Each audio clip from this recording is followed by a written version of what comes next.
Finish what you start. The art of following through, taking action, executing, and self discipline by Peter Hollins. The book is narrated by Prabhakar's audiobook.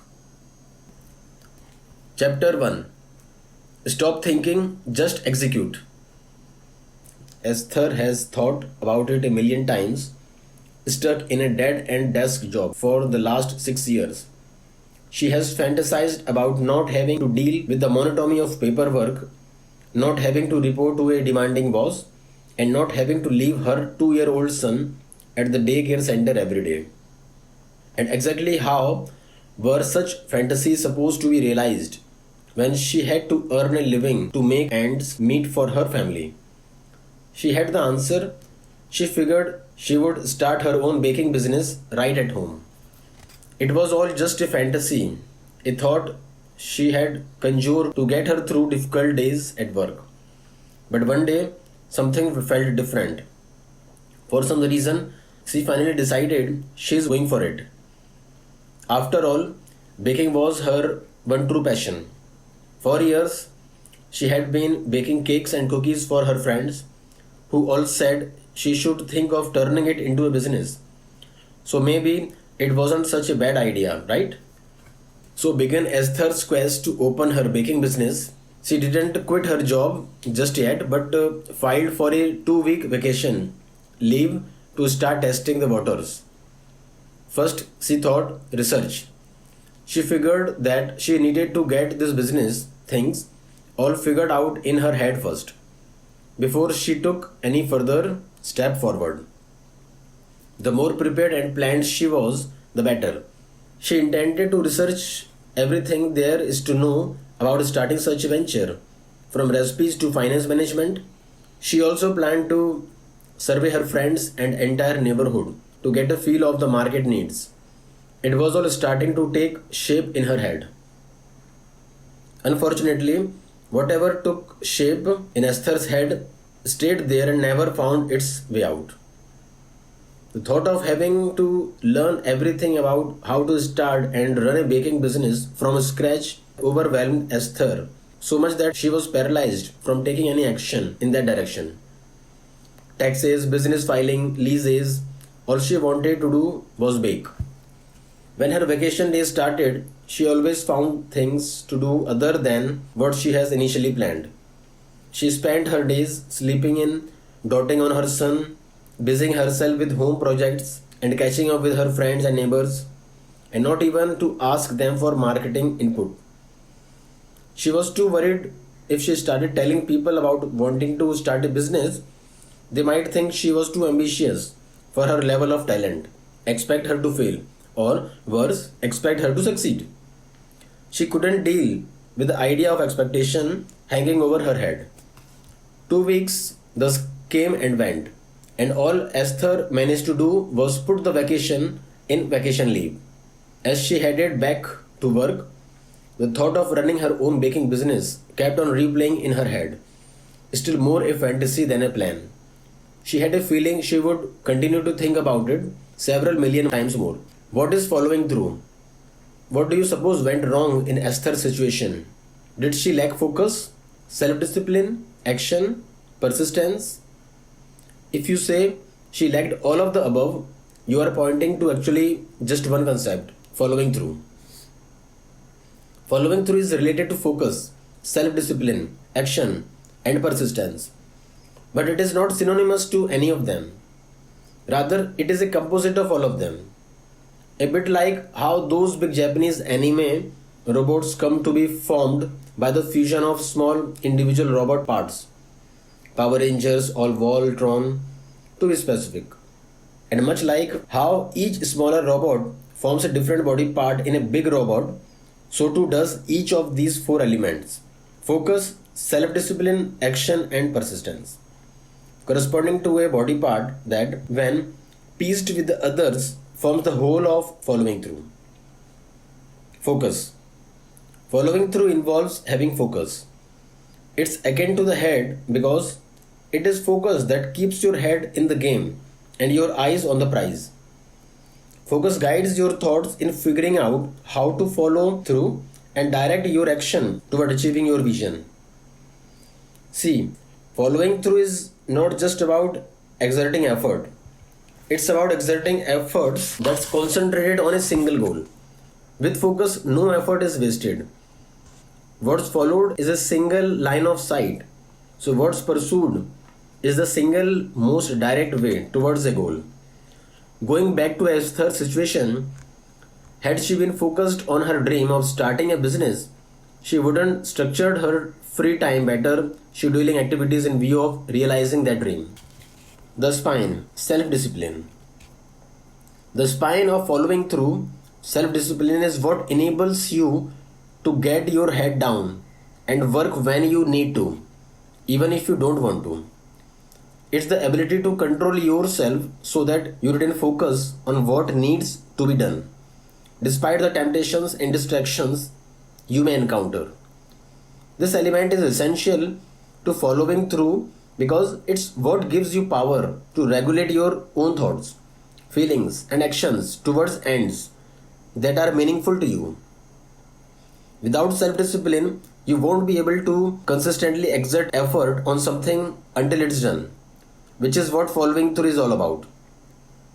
As the head is continuous with the spine, so is focus continuous with self discipline. If you are focused on what you need to do, self discipline will naturally follow. Likewise, if you are self disciplined, it will be easier for you to focus on what needs to be done and avoid distractions. Self discipline, like the spine, keeps you upright so you don't slump into a mess. If Esther had enough self discipline, she won't be able to resist using all her free time just for leisure. There's nothing wrong with catching up on some sleep or spending time with your loved ones, but if all your days are spent doing just those and none of productive work, then balance is lost. Leisure is an important part of life, but if it's excessive and takes the place of reasonable productivity, then it becomes a vice. The hands and feet. Action. Action. The hands and feet of following through means prioritizing execution and simple motion. This is what makes following through more than just having focus and self discipline. Following through is an intention that's been translated into action. It is action that will move things in the real world and take you from point A to point B. That is, from where you are now to where the fulfillment of your goals lies. It is the visible aspect of following through, the one that's actually observed, measured, and evaluated against your goals. Action is thus crucial to the execution of your plans and realization of your goals, for without it, plans remain abstract and goals remain dreams. Had Esther acted on even just the first part of her plan, research, she would have at least inched her way toward realizing the dream business she had in mind. The heart, persistence. Finally, at the heart of following through is persistence. Persistence is firmly sticking to something for a prolonged period of time, even as you encounter things that try to unstick you. It's the tenacity to adhere to a course of action, even in the face of obstacles. It is not enough to just start. You need to stick with it until it's done. Following through is about having enough heart to keep pushing even in the face of obstacle, distractions, and setbacks. Many of the goals worth aiming for in life call for not just sprint but a marathon. If your heart is not fit enough to run the length of it, then you will find yourself stopping halfway through and giving up before you reach the finish line. Did Esther have the persistence to see her dream through?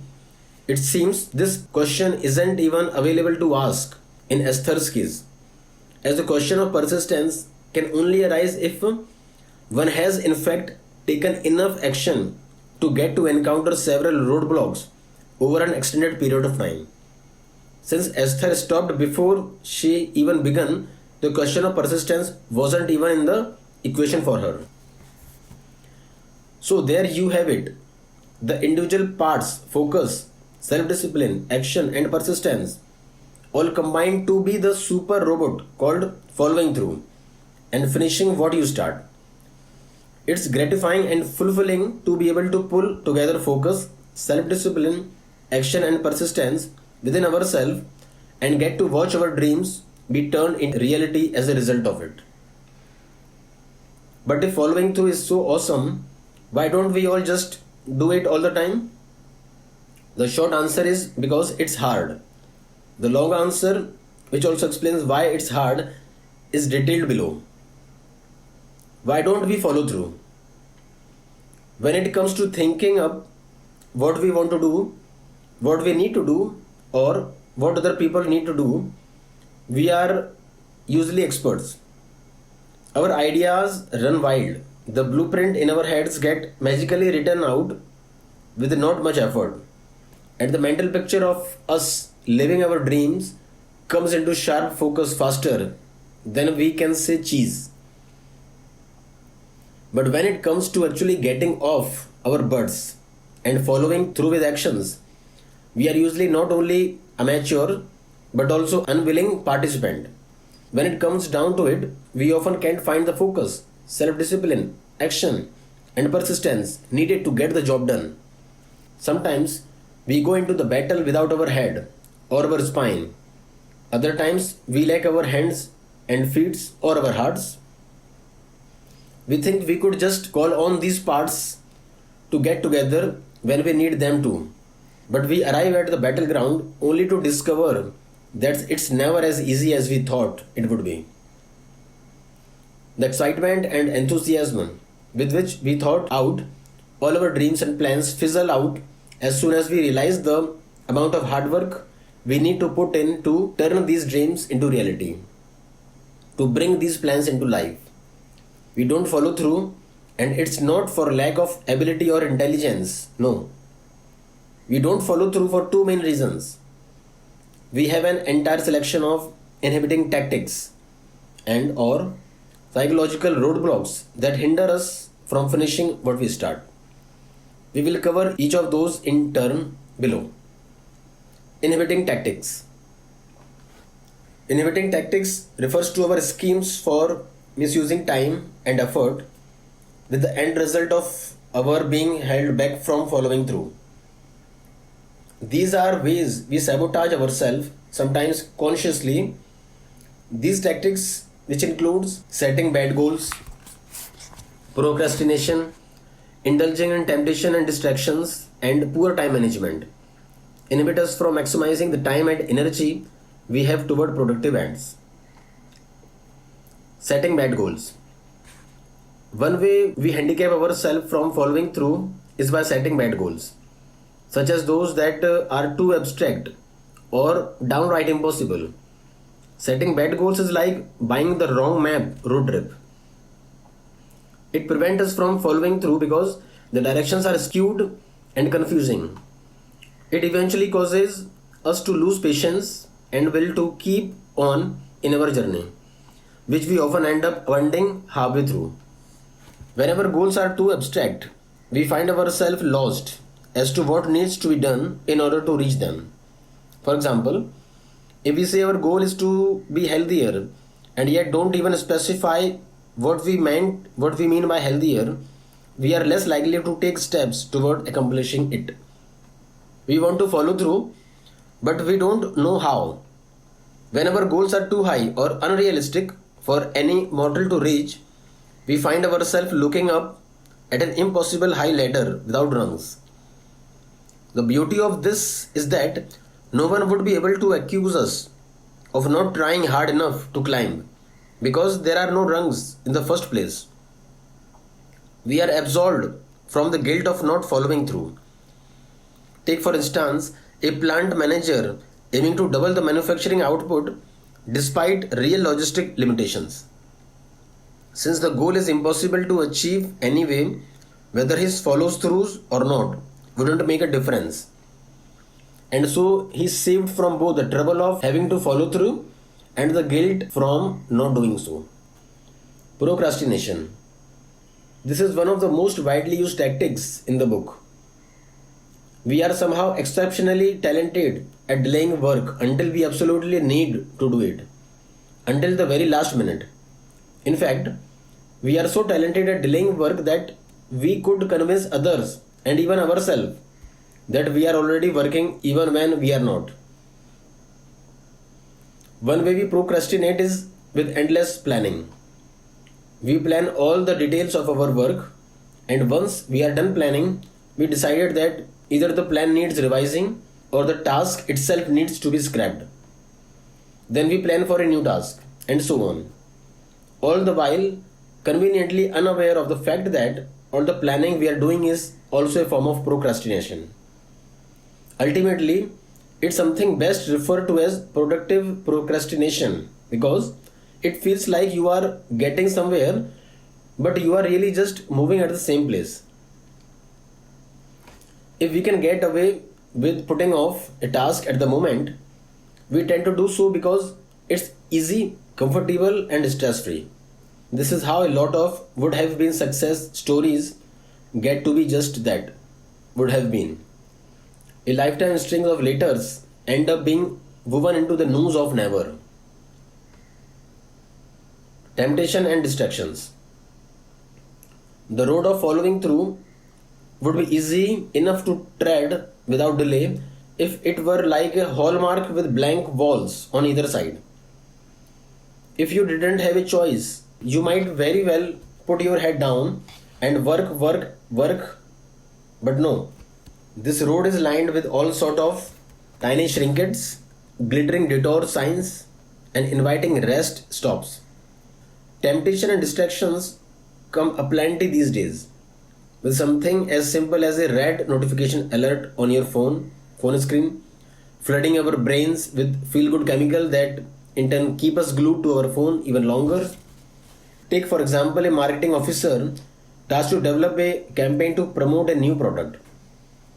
She is well aware of the research she need to do, the report she need to write, the presentation she need to start prepping. But instead of following through and remaining focused so she gets things done faster, her hours are riddled by Snapchat conversations, YouTube binges, and endless Instagram scrolls. Eventually, the research may get done, the report may get written, and the presentation may be prepped. But such are not likely to reflect her true potentials. But of course, we cannot rid the world of temptation and distractions. After all, they are not the main problem. The main problem is that we lack the know how to properly deal with them. While they may come aplenty on either side of the road, there are two ways we can still manage the situation through strategic avoidance and healthy moderate use. First, we may implement strategy to avoid temptation and distraction. For example, if we are distracted by frequent notification from social media, we may schedule blocks of time during which we are logged out from our social media accounts while we focus on our work. Second, we may deal with temptation and distractions in a healthy and productive way. We don't need to deprive ourselves of tempting and enjoyable leisure activities for the rest of our lives just so we could through on our goals. In fact, we are not supposed to do. Giving ourselves a well deserved break by indulging in activities we find enjoyable would help recharge us so we could function better. The key is in having the discipline enough to indulge on those activities in a healthy way. For instance, we may periodically reward ourselves with a 10-minute break during which we log back in and check on our social media accounts after we accomplish a set of amount of work. Poor time management. So much to do and not enough time to do it. How many times have you heard these words spoken by a colleague, a family member, or the person looking back at you in the mirror? And how many times could you see that it's not time they lacked, but the ability to use their time productively? We all have the same amount of time in a day. Time management is the practice of using time in a way that maximizes productivity and efficiency. Good time management involves not only the ability to schedule tasks, but also the insight and good judgment to recognize which tasks are best done when. Moreover, it requires having the self discipline to do tasks as initially planned and the focus to organize resources accordingly. With good time management, a schedule is cleverly organized and then promptly followed, so tasks get done as planned. On the other hand, bad time management involves a lack of planning, organization, focus, and self discipline. We forget, overlook, or miscalculate tasks in terms of how much time they would require for completion, leading to a domino effect that messes up the rest of our plans. We fail to foresee and provide for the resource we need for the activities we have planned, leading to delays and cancellations. We fail to prioritize our activities, instead choosing to spend our time doing non-essential tasks, leading to unsuccessful endeavors, plus maybe a scolding glare from our boss. Life in the 21st century is challenging our ability to maintain work-life balance like no other time before. With the technology allowing more work hours as well as more entertainment options than ever, we no longer seem to find 24 hours enough to fit in everything we need and want to do in a day. With such demand as lifestyle, poor time management has become the norm, and good time management is the superpower only the enlightened have seemed to master. And if we can't even manage our time when it comes to our day to day task, how could we expect to find time to follow through on our bigger life plans? Psychological roadblocks. Psychological roadblocks refer to the internal, often unconscious mechanisms in our psyche that act as barrier to following through. Among these mechanisms are laziness and lack of discipline, fear of judgment, rejection and failure, perfectionism out of insecurity, lack of self-awareness. These psychological roadblocks operate internally to inhibit external action, thus preventing us from following through. Laziness and lack of discipline. The reason we don't follow through can sometimes be as simple as being lazy and lacking the discipline to do so. Our laziness hinders us from getting off the couch and working on the important task that will get us closer to our goals. Our lack of discipline sees us squandering our time to distractions and temptations. We may get our calendar planned out, but our to-do list ready and everything else we need prepared. But somehow we lack the willpower and discipline within us to just start, just do, and just keep pushing. We see the sacrifice, however small, we would have to make, and we decide that it's not worth it. Willpower is the energy that activates our bodies, while discipline is the focus that directs that energy so that we are constantly moving towards our goal. If we don't find a way to turn our willpower and discipline on, our bodies would simply continue to be in their inactive state, never following through. Fear of judgment, rejection, and failure. Imagine Lara, a volunteer for a local organization helping provide education for less fortunate children. She had an idea for a fundraising campaign that will bring in more sponsors. She plans what she need to do and researches who she need to talk in order to make things happen. But before she even makes the first call to get the ball rolling, her breath catches. She hesitates and thinks, what if I organize this campaign but nobody signs up for it? What if our community leaders back my idea but it winds up being a flop? What if we would end up spending more money than we actually gain? So she drops idea entirely and immediately start breathing easier. What Lara stops from swallowing through was her fear of judgment, rejection and failure. To her, not following through was an act of self-preservation, a way to save herself from the pain of failure. Since she never asked for anything, she never got rejected. Since she never went after a goal, no one could say she failed at it. Fear of judgment, rejection, and failure thus paralyzes us from following through. We think that by abstaining from action, we cancel our possibility of producing any output that might be subject to evaluation or judgment. And if we can't be evaluated or judged, we also can't be rejected. If we don't try to go for things, especially things that challenge us, then we can't fail. However, there are ruinous distortions in the reasoning.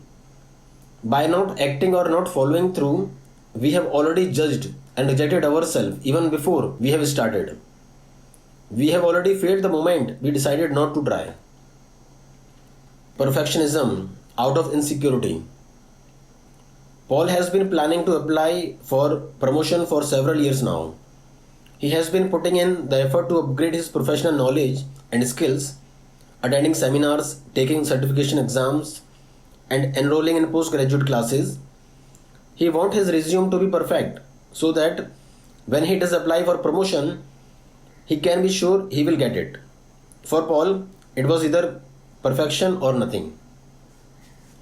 Several more years passed. He still never applied for a higher position. His credentials did not feel good enough to him, and it never did. His perfectionism, born out of his fear and insecurity that he wasn't good enough, was what prevented Paul from following through.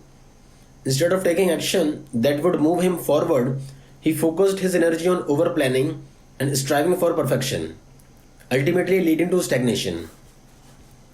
To the outside world, it may have seemed that Paul was a busy bee working towards his goal, but in reality, he was internally inhibited by his perfectionism from truly following through. Lack of self awareness. Finally, lack of self awareness could also be a psychological barrier against following through. Because we are so often afraid of making mistakes and venturing past our comfort zones, we never get to learn the fullest extent of what we can do. Thus, many of our interests, passions, and talents remain hidden to us forever. And not knowing our true capacities, we remain convinced that we will never make it, even if we tried. So we don't follow through on our plans and in so doing trap ourselves in a lifetime of stagnation. What's more, we don't even realize we have fallen into the trap of stagnation because we also lack the self awareness that we are not following through. We continue living our busy life, content with the idea that we can't possibly be working harder than we already are. But if we strip our lives with the little bits and bob we busy ourselves with and takes a long hard look at the big picture, we then realize that we have been avoiding following through on things that really matter. So there you have it, the list of reasons why we don't follow through. We start with excitement and enthusiasm but end up with excuses and explanations. We start with anticipation but end up with alibis. And all too often we don't bother looking past what's in front of us because that's in front of us is easy and convenient. A part of us don't want to know what's possible beyond that because we are afraid to want it and to do the hard work that will get us there. But take courage for a moment and for the sake of your personal growth and happiness, consider how your life would be different if you made following through a habit. Following through is more difficult path. What if we do follow through?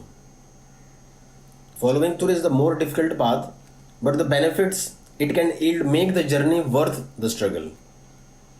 If you develop the habit of following through, you will be able to increase your productivity, maximize every opportunity, and realize your fullest potential. Your academic and career goals will be real guideposts in your life instead of just being pipe dreams and ending up as frustrations. Being a person who follow through will also improve your relationships. You will find that as you consistently keep your promises, you will gain and retain the trust of your supervisors, your colleagues, and your staff. More importantly, you will be building better relationships with your spouse, your children, and your friends. They know they can trust your words because they have seen you act on your plans and deliver on your promises. What's more, following through will help you build a better relationship with yourself. Following through forces you to be in touch with your own dreams. Following through forces you to be in touch with your own wants, needs, capacities, and fears more intimately, so you get to take charge of your own life instead of being just a slave to your unconscious fear and society's pressure on you. In summary, following through is the power combination of focus, self discipline, action, and persistence. It's the force that drives you towards high professional achievements, better relationships, and greater personal satisfaction. However, tactics based and psychology based roadblocks can often hinder you from consistently following through on your dreams and goals.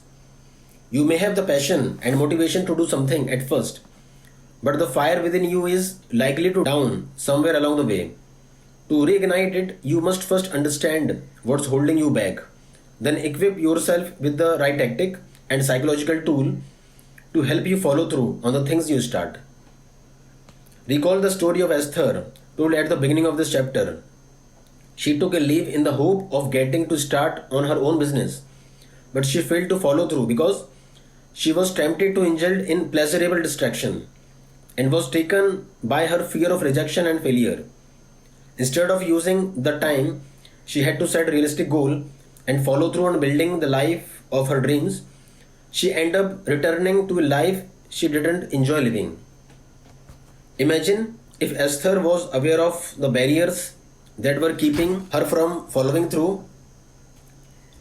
Suppose she responded by using the right tactics and psychological tools to counter such barriers and eventually succeed in running a home based bakery business. Every day, she would be waking up excited to get to work with something she is passionate about. She would get to spend every day near her son and watch him grow. She would be living the life she only dreamed of. Take a moment to consider the story of your own life. Are you following through on what you really want in your life? Or are you constantly falling victim to the tactics and psychological barriers that hinder you from doing so? If you answered the latter, then read on.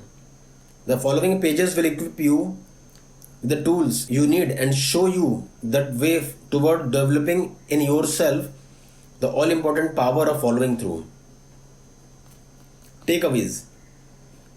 The art of following through is something that allows you to create the life that you actually want instead of setting for the life you currently have.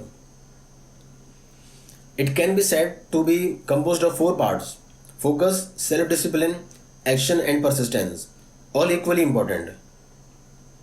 However, it's not just as easy as knowing you have to do it and thus doing it.